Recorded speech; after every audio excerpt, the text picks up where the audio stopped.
Hey, what's up, guys? This is Coach Tex, member at DFW Penguin Basketball, penguinhoops.com.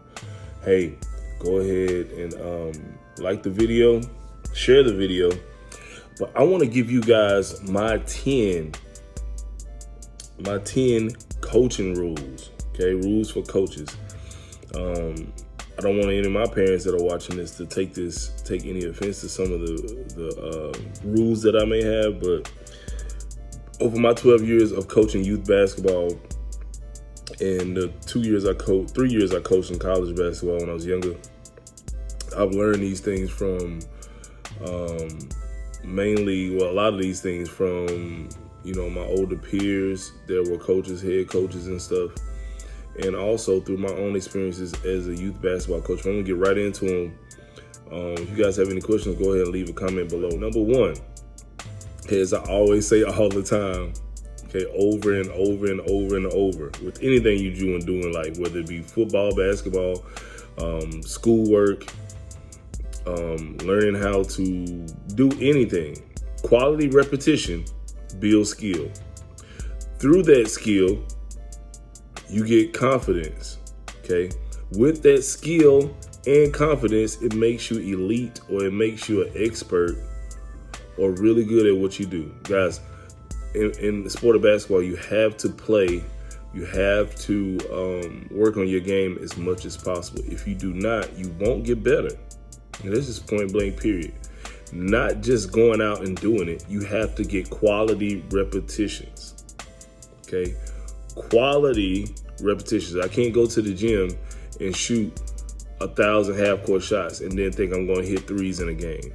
Okay, that's not making me better. You have to get quality repetitions of doing stuff that you're going to actually do. So that's number one. Number two, okay, in basketball, you have to put players in the best position possible for them to be effective and efficient, regardless of their size. So if you got an 8th grade team and your best player or your tallest player is your best ball handler and passer, okay, you don't put them at the post, okay? You might have to put them at the point. I have a couple of players that should definitely be playing the post on some of these teams that I have, and I don't let them play the post on offense. I put them in there on defense for rebounding and blocking shots, but on offense, if this kid is the only kid or one of the only 2 kids that can hit 3 outside shots on a consistent basis, then I have to play that kid. If I'm a smart coach, I need to play that kid on the perimeter, on offense. For certain situations, I may put this kid at the post, but for the most part, this kid is one of the best ball handlers and shooters, 3-point shooters on the team. It makes no sense for me to stick him down in the post, especially if his teammates aren't good at making post entry passes, which at certain ages, a lot of kids aren't. And it's kind of a lost art. With what I've been seeing, I go to a lot of college basketball practices, high school practices sometimes, and it's not being taught. And a lot of kids are growing up, they're 17, 18 years old, and they don't know how to make a proper post entry pass. But anyway, back to the point, you have to put your players in a position to be the most effective and productive on your team. Number 3, okay, this is a big one with me, okay? The more talent I have on the team, the less I have to coach, okay? So I think about, what that basically means to me is let your talent flourish. If you overcoach them, you will make them worse, and you make them second guess their talent, and in turn, you will mess up their confidence. So I just think about guys like John Calipari. Like, he's a really good recruiter. He's really charismatic, all this stuff, but he's not going to out coach X and O's wise, John Beeline or Jim Boeheim or something like that. Those guys, they may not be able to get the talent, the amount of talent that the Kentucky coach gets, but they can still coach, so they may have to coach a little bit more. So you watch on the sidelines, John Calipari, or you can talk about other guys, but when I watch him, he just kind of lets his guys play. And then at certain situations, I watch the games, but I think most of his assistants do the work. I could be wrong, but late in the game, that's when he starts to coach. He lets his kids play because he has the talent to do that, When you overcoach, you take away from your players' natural ability to make plays and their natural instincts. Now, if you have a team that doesn't have a lot of talent, which in my program, a lot of my kids need a lot of work, I have to do a lot of coaching, and I expect that, and I understand that. Number 4, with younger kids, little kids from probably 7th grade on down, maybe even 8th, 9th grade, but for the most part, like 6th grade on down, okay, disciplining behavior is the first step, okay? You cannot help a kid get better if their behavior is bad at practice. If they're playing around, they're joking, they're talking too much, they're not listening, they're not following the instructions. You cannot help a kid get better if their behavior is bad 90% of the time. You have to correct that first. And if the kid cannot, if his or her behavior cannot be correctable by a coach, and their parent is not behind you on letting you correct their behavior, it's probably not going to work, and the kid's probably not going to get better. So you as a coach, you probably have to make a decision on what you want to do. Number 5, don't want to get too controversial on this, but I have a kind of a mindset of abundance with me coaching, because I feel like I'm really good at developing young players. I feel like I'm an expert at making kids better at the sport of basketball because I understand children. I was a kid that wasn't good, and I got better. I wasn't just naturally talented. But you got sometimes if a player wants to quit your team and leave, you have to let them go. You can't beg them to stay, because if they already made up their mind they're going to leave, then they're probably going to leave anyway. And a lot of times, I talk to some of my coaching buddies all the time about this, and I say, hey, people that join my team, they've never been on any other club teams. They don't really appreciate me or appreciate the development and how well structured my program is, how punctual I am, and things of that nature until they go to another team and they see the difference. Okay, a lot of guys that stay with me for the longest, to be honest, are guys that have been in bad situations with other coaches, other clubs, in other sports where the coach didn't really care about them. They were just a number on the team, or they didn't really teach them anything to make them better individually or make their kid better as a kid. So a lot of times people think, they might have buddies that they play basketball, football with, and they're pressuring them to be on another team because the other team their buddy's team is so good, or they're winning a bunch of games. But you got to remember, at the end of the day, when you're young, it's all about developing and getting better, because you don't want to win. When you're a junior and senior in high school, you're not going to care about if you won or lost a 4th grade or 3rd grade basketball tournament. You're going to be worried about, did I get better during that time? So when someone quits, let them quit.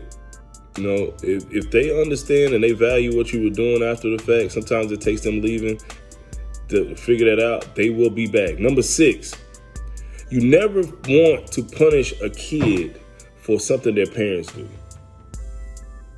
Okay? If their parent is upset or yells at a ref or something like that. I've seen coaches that get mad at a parent for yelling at a ref or getting a technical on the sidelines, and they take it out on the kid. A lot of times you don't really want to do that. It depends on the situation that you're in, but you never want to punish a kid for what may happen with your relationship with their parent, because kids remember that. And a lot of times, and sometimes the kid is not the problem. The kid has nothing to do with what their parent is doing. The kid is totally happy with being on the team, their role on the team, what's going on. The parent just has different views or different goals that they have for their kid and may not be reaching, or the kid may be okay with the call that the ref made, but the dad or mom is upset about it, and the coach takes it out on the kid with their playing time or yelling at them about their parents. That has nothing to do with the kid. A lot of times it's all of, a lot of times it's just, it's the parent, and they don't see eye to eye with their kid or what's going on. So as a coach, you never want to take out your frustrations on a parent with the kid that's on your team. Number 7, okay, this is very big to me, okay, and when it goes back to number 1, repetition is the father of skill, right? So you want to teach skill work, okay, out of game situations or out of your offense. So what I mean by that is, You know, a lot of coaches just do a bunch of generic skill work, and then the kid can't comprehend or piece together what they've done at practice in games. I'm real big on doing everything, situational drills, situational moves, all of this stuff that we're going to actually do in a game, and getting a lot of shots out of our offense, because repetition, going back to number one, okay, build skill. Through that skill, you build confidence. Through that skill and confidence, you become elite, or you become really good at whatever you do. So if you do those practices, you work on those shots out of your offense, or you work on situational moves that you're going to actually do in the game with what your team does, it's going to make your kids more successful in games. They just have to be able to get that practice in those repetitions in. Okay, number 8, one thing that I figured out during my time of coaching, okay, kids that play on multiple teams gain bad habits. Okay, every coach is different. Now, a bad habit with me may not be a bad habit with him. A bad habit with this other coach may be a bad habit with me. But a lot of times what I do, I teach real fundamental stuff in skill work. So I have this a lot with school ball. I have, especially when it gets to middle school, a lot of structure that I teach to these kids. A lot of the school coaches are just not there not knowledge-wise at knowing the game. And I could get a kid to the point where they're one of the best players on their team in school ball in the 7th grade.